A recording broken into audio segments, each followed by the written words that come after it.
The 5-cost Nami is another strong Egghead card. By discarding a card with a trigger, she can pop a 5-cost or lower character. Then, if you have 3 or less cards in your hand, which comes out to having 5 before you play her, you can draw 1 card. Enel often has a lot of cards in hand, especially in the mid-game, so you won't always draw, but that's alright. Hitting 5 costs is the sweet spot, and she'll still come in clutch in the late game, helping you save hand advantage.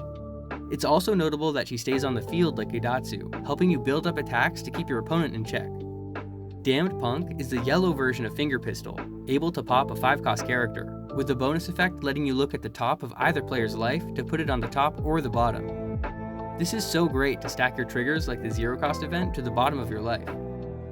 Dawn Stamp is another cool event that just came out in OP13. For 1 more Dawn, you can pop 1 higher cost. I usually find 5 costs to be the most important, especially since you get to peek at life with Damned Punk. But against things like Blue-Red Ace, popping their Yamato or Jozu is really handy, so it's definitely worth considering. Zeus is the newest yellow staple 2K counter to come out. For just 2 Dawn, you can pop a 5-cost character. And instead of losing a card in your hand, you add a card. It comes from your life, but that's a small price to pay with all the cards that replenish your life. Beige is the next best yellow 2K in the game. He's mostly threatening because of his trigger, which flat out stops any of your opponent's characters or leader from attacking. Not only will you not take damage, but you can even stop effects like Zoro, Brook, or Cavendish. The yellow 0-cost event is another amazing card. It boosts someone by 3000 just by pitching a card, like all the others. But this one has an insane trigger effect that works extra well in Enel. If you rip this as your last life card, you can pitch it in 1 other card in your hand to add the top card of your deck to your life.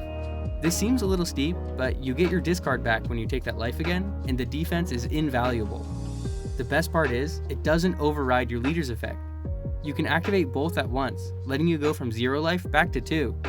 This walls you up and makes it virtually impossible for your opponent to bring you back down. Other solid 2K options you have include Frankie and Satori, which can each play themselves to put extra pressure on your opponent. Frankie is my favorite of the two, since he gives you a free card, and you'll often have 1 or less life cards when you rip him anyway. Blockers are a really strong form of defense in Enel.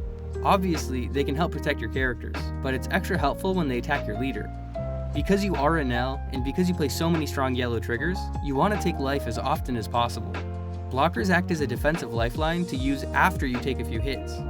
Enel is safe to take his first, last life card, and you can feel free to take the next one too when you have a blocker or 2 up, especially if you have a good read on your opponent's hand or the options that they have with their remaining Dawn.